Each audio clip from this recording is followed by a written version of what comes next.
Hey, I am in the house about to go to bed. Um, just wanted to come on and say thank you for everybody who reached out. I know I put the little rant out and put the video of me getting escorted out the hospital out without a whole explanation as to what happened. But I got a lot of people on TikTok, instead of saying it's not a white or it's not a race thing, it is a race thing for me. I've had several interactions with white providers that have said I don't look like something's wrong with me. Like, what is looking like something is wrong, what you should look like, right? And I've had to ask them, is that how you treat all your patients? Do you not do a protocol? And I ask questions about my health. So for everybody that was saying that they put me out for a reason, when the woman was being dismissive, I said, I need help, or I'm in pain, or something like that. So that's why I said what I said. Had it been a black provider, I would have said black woman, or whatever the case may be in that moment. So it's not that I hate white people or any other people for that matter. That was my experience. If you get robbed or whatever, or something happens to you, people say black man, black woman, white woman. That was my experience, and I said what I said. I've been to several hospitals between Tennessee and Georgia. I got sick 2 years ago, passing out, didn't know what was going on, running back and forth to the hospital, blood pressure sky high.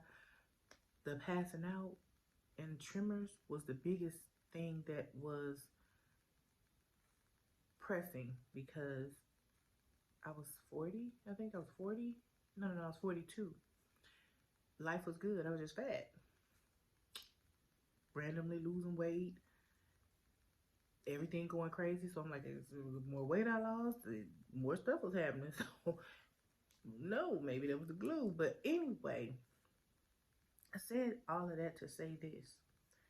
The disparities in healthcare are very real. It is seen. Nurses talk about it. Doctors talk about it. I had a home care provider for a wound that I was not taken care of for properly. And she said, when you advocate for yourself and you ask the hard questions, they don't want to explain. It's easier to write you off. I have doctor's notes where they're saying things like, I tell my family everything and I look up everything. What does that have to do with my notes? What's wrong? What's the plan of care? They do this stuff so that when they send your records to the next doctor, I guess you're looked at as a difficult patient. But I don't go in these places cussing people out and, being hateful. I go there for help or care, because when you wake up one day and your whole life changes, you just want to know why and how do we fix it. So, no, I don't hate white people. I don't hate nobody. I was angry. And in that moment when I was headed home, I just wanted to live. I wanted to be here for my daughter and I wanted help. And this woman, she came in, asked me what was going on. After I checked in, I explained to them everything. And then as things kept happening while I was there, I was telling them what was going on. And I was being dismissed. So even when they did the CT scan, they said I have a lump and just gave me antibiotics. But here's the thing, they didn't use contrast. And the nurses or the technicians were like, well, we usually use contrast for soft tissue. Why wouldn't you use it? Why? Why not? So anyway, she then said, well, let me check with the provider so we don't have to bring you back. He said, no, I don't need it for what I'm looking for. Well, what you looking for? You acted like I came in here and nothing was wrong, like my blood pressure wasn't 195, because when I left home, it was 186 or 87 over 126. But when I got there, because I had taken some medication before I left, because I have some renin-aldosterone issues that I was working with an endocrinologist that has been going on for but it's been over a year or so, just trying to figure out what's going on with the whole pheochromocytoma variant situation and to get the blood pressure regulated. And even with going to the hospital, I only go when I feel like I'm dying. And to be treated like you're there pain seeking or something, I don't go to these hospitals asking for medication. I got enough medicine to, I just have a lot of medicine. So I don't need pain medication. I don't need any of that. So to be treated like I'm a drug addict or something like that when all I want is care, when they say, well, we don't administer meds, I'm like, okay, because half the time I got them with me anyway. If I am in that much pain, I take my medication. Pain medication honestly doesn't even really help me anymore because the pain that I'm having has gotten so severe. But I saw a specialist today that was awesome, very thorough, and just looking for answers. And you should always be informed about your health care. So for everybody that feels like I shouldn't have posted that video or something had to happen for that to happen to me, nothing happened. When that woman came in and was like, well, let me just get everything together and let me get with the doctor, and I was telling her what was going on, she took her finger, pulled my mask down. I'm like, hey, you know, most people say take your mask down so they could check you out. That's not what she did. So from jump, there was some type of disposition. I don't know, but and then when I put my mask up and we were talking and she went in to do it again, I said, you know, like, I'll do it. So I never cussed this woman out or was hateful to her or nothing. So she was, I guess, pretend scared when I said I need help or I'm in pain or what. I can't remember what I said. I was just in so much pain, and in the moment, like, why are y'all study dismissing me? And it's no secret when you start going to these hospitals, they note and document certain things to make it seem like you're just in there making up stuff, and then that record follows you. For those who don't believe it, keep watching these stories come out. I've talked to physicians, nurses, other people that have been through this. I've been given so many misdiagnoses, and I just want answers. I just want to get well. So for everybody that rocks with me, thank you for all your prayers, all your well wishes.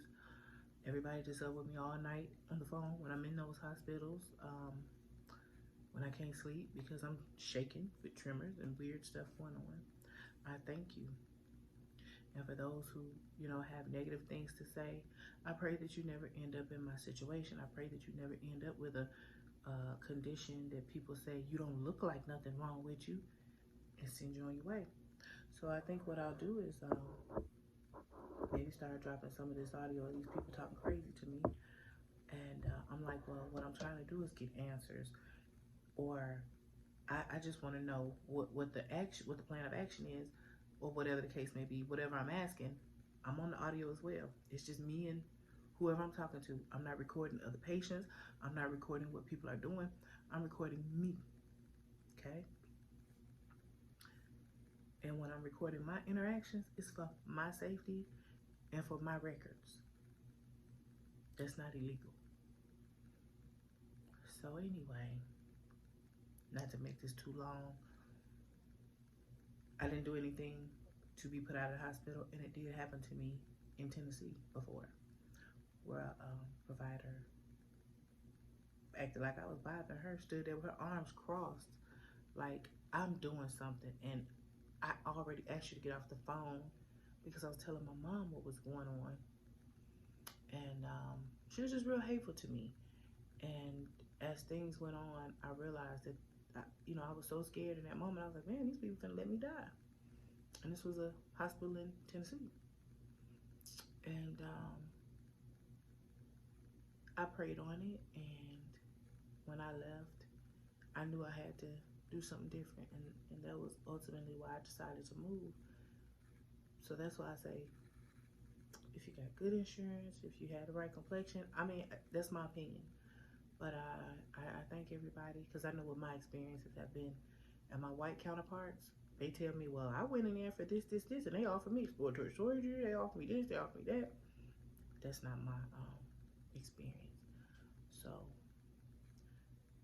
pray for me, y'all. You know, I'm in this thing for the long haul. I got a 24-year-old, 14-year-old, and other hosts of friends and family that I want to be here for. You know, I want to be here for me. But anyway, that's it. But I'll probably start dropping some of that audio since I'm just making stuff up.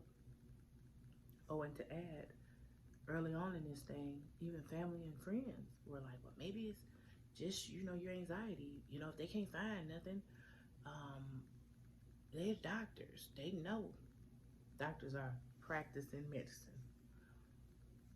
And I just think that when people are going through stuff, medical, whatever it is, don't discount what they're going through because we're already stressed out and scared and, don't know what's next. So, anyway, y'all, love on each other, take care of yourselves, be easy.